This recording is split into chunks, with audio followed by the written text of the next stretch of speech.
وصیت 38، فضیلت طعام دادن همسایه.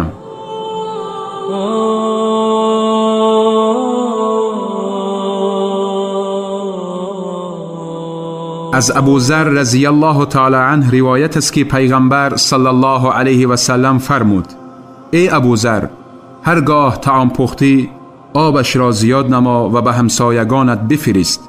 روایت مسلم.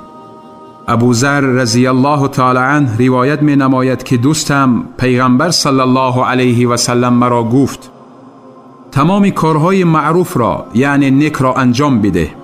اگر به انجام آن قدرت نداری، با مردم با چهره کشاده سخن گوی.